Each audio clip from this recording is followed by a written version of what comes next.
I'm not... some crumbs. What? I just cleaned that. Literally just wiped this all down. Why are there now crumbs everywhere? Welcome to Cleaning with Habs, where we watch Habs do menial tasks around the house. That's annoying me. OCD.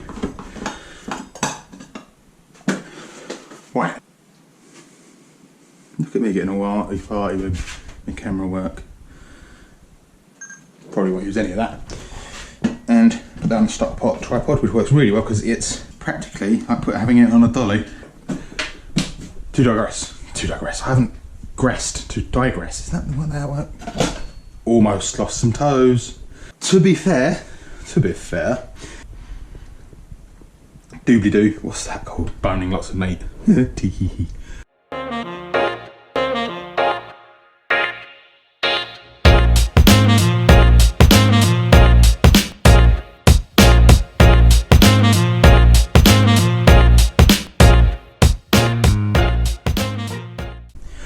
Right, I don't know how to intro this, really, because I don't know if I'm going to do loads of smaller episodes, or one big long episode, but I'm going to do a video or videos on kitchen equipment, because I started doing recipes and all this sort of stuff, and I've realised over the years I've picked up bits and pieces of kit here and there, but there's a lot of stuff that I've ended up buying that really I never should have bothered buying in the past, or I've got 5 of them and really I only need the 1 of them. And there's loads of other bits and pieces that really, well, I figured I'd try and pass on a bit of my what I've learned through the years. If it helps anyone, helps anyone. If it don't. So, I'm going to start with, I don't know what I'm going to start with. I don't know what the first one I'm going to edit with, but I am going to start with right here, right now, knives. Because everyone likes knives, and that doesn't sound creepy, does it? So, knives. Right, so this is a cheap roll that I got off of Amazon that I've now stained, and actually it's pretty crap, and I probably wouldn't have bothered buying this, so yeah. But I quite often go and cook at other people's houses, or go on holiday to places like Centre Parks or family holidays to Cornwall, places there I like to cook when I'm there. So I take some gear with me quite often, and knives is one thing I take with me. So this is my travel set. So I've got a decent chef's knife in there. I've got, this is just a general purpose.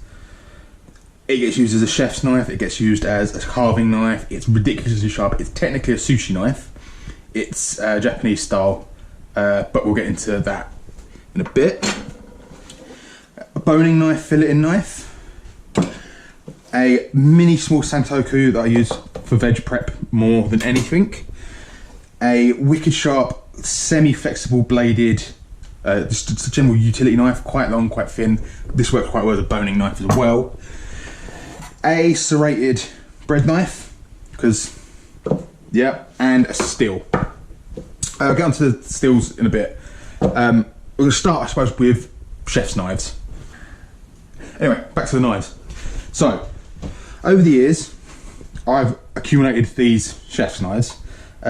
This was the first one I ever got. So over the years, this was pretty much my first knife. This is a Viners, it's a Santoku. The main chef's knife shapes you got, this is a Santoku. This is a Japanese style of knife. It's mostly designed for like prep work. You've got a lot of real estate on the blade there, but it doesn't really have a point. The next one along from this is essentially this, which is a Nakiri, which again is this Japanese style of knife.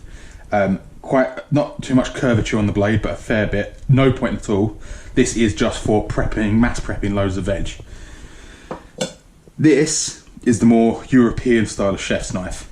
Goes to a point and has a relatively curved blade, whereas a Japanese chef's knife, this isn't a great example of it. This isn't a chef's knife, but Japanese knives tend to have a much more straighter blade with only a little bit of a pickup around the belly. Points of the knife, you got the point, the belly. It's called the chole. The back here is the spine, and obviously this is the blade. These are scallops. So these are scalloped blades. The idea being that there's a lot smaller surface area in this area to stop stuff from sticking to the blade. To be fair, I can't really suggest a knife to you because what you like in a knife is so personal. The way it feels, the weight of it, the balance of it, it's all completely down to your preference. What I can suggest is, so this is probably my nicest knife that I've got. This is a Mercer. Even this wasn't particularly expensive. I think it's like 30 to 40 quid. There's a link, an Amazon affiliate link in my description. This is from ProCook. This is from their Nihon range of knives. This is, again, a little bit cheaper than the Mercer maybe, but it's still really good quality. I've sharpened them all myself. Bamboo handle. I really like that knife as well. That's my main, that's the knife I go, this knife gets put away and used when I'm doing some proper cooking. This is the knife that comes out, probably this and this are the knives that come out day to day because they're just in the drawer. This is the one that I don't care too much about because it's gotten old, it's done its job. You can see the silicone or whatever the handle's made out of starting to go now. It still holds a wicked edge as you sharpen it, but this is a cheap piece of crap. It's got no weight to it. It's just one solid chunk of, I'm guessing technically it's forged, but I think the handle's hollow, I'm not sure. Bit of chunk of stainless steel. What this is handy for is if you just need to hack through pumpkins and marrows and Swedes and big chunky stuff that you know is just going to whack the edge straight off your knife. I'll probably not whack the knife edge right off it because it's a good quality edge, but it's going to, you don't want to just start hacking away at stuff with it. Get yourself a cheap crappy chef's knife for that, because this is like not even a tenner. It sharpens up but doesn't hold the edge all that well. But yeah, so if you're looking at getting a decent chef's knife, which I suggest you do because really this is your bread and butter, you can do 90% of all the jobs in the kitchen with the chef's knife. You can carve with it, you can fillet with it, you can do prep work, you can slice, dice, chop. It does everything. There are some famous brands like Mercer. I'm not in any way, shape or form sponsored by anyone.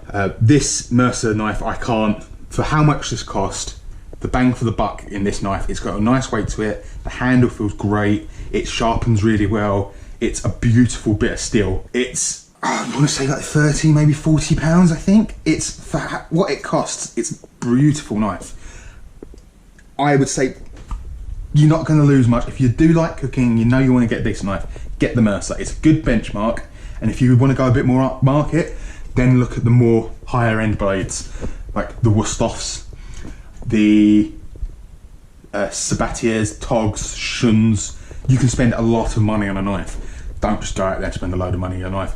Get something more like a Mercer. There are cheaper Wusthoff, I think like the Wusthoff Icon range it might be. There are like Wusthoffs that have like the moulded plastic handle instead of the wooden forged handle. Well, not wooden forged handle, but you know what I mean. So that's your chef's knives.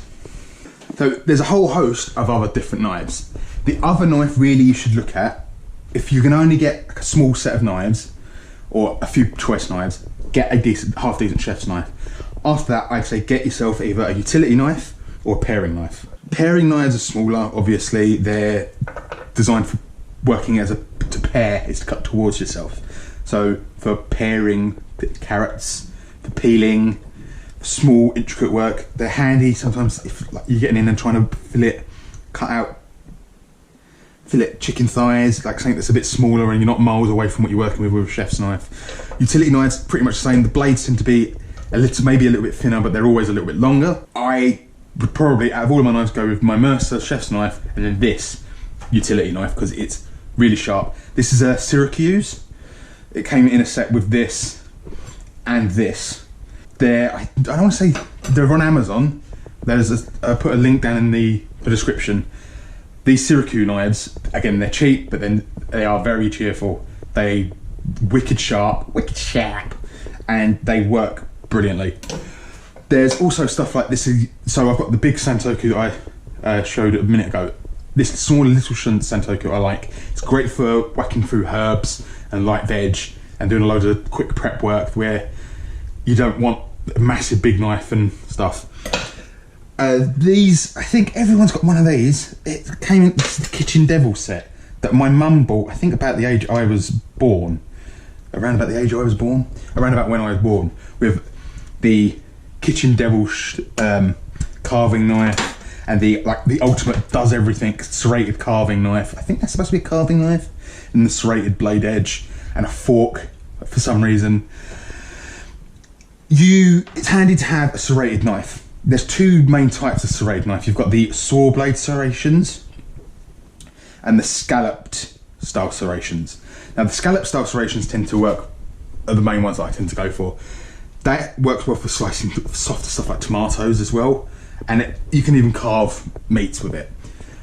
The saw ones only really work on bread, but you're gonna want to have a serrated knife. So if I had to pick just a small few knives, I'd go with the Mercer and the Mercer chef's knife, a utility knife, and a decent serrated blade knife. This little jobby is a small little serrated knife. It's like 4-5 inch blade. I use this a lot.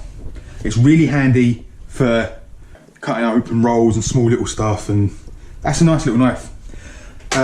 The other sort of stuff like this is a sushi knife. I went through a phase of Japanese blades. Obviously, you see got the Sentokus and the Kiris, and I bought this because I thought it looked cool. Stella, which is a good brand. This is a good knife, wicked sharp. It's quite a thick blade though, and there's no depth to it, so you can't do lots of prep work, but it's very good for slicing and carving big slices of meat. It's for sashimi and sushi. Boning knives are handy as well, but you by all means don't need one. See a bit, because it's a high carbon blade, so it's rusts. You need to look after it a bit better than I have. This small blade getting in and around bones, using the point to slice the meat away from the bone. Don't need a boning knife unless you're going to be boning lots of meat. But almost as important as the knife, but what is usually forgotten about quite often, is what you use the knife on. Chopping board. As far as I'm concerned, there's only really two things a chopping board should be made out of. The polyurethane, is it, or polycarbonate? I'll put it up. What I'll do is I'll go Google that, and I'll put it up in text on here. I have a big wood board. This isn't particularly big. If I had my own way, I'd have a big board. Really, you want a chopping board as big as the space that you've got to put it in, because this is where you're going to be working on. Wood is great. This could do with a sand, but like if you get a big decent chunk of wood, sand it down, use a bit of food grade mineral oil on it, it will last you your lifetime. But what I like to have is plastic boards that I can put on top of there. If I need to fillet a bit of fish, whack that away, move that board away, chuck it in the dishwasher, and I've still got this to cut my veg on. So I have other, here, damn straight, other smaller boards that sit quite comfortably on top of my main board that I can use, prep some herbs on, get it in the dishwasher, cut some veg on, get it in the dishwasher, sort something else out, and then that's the base one.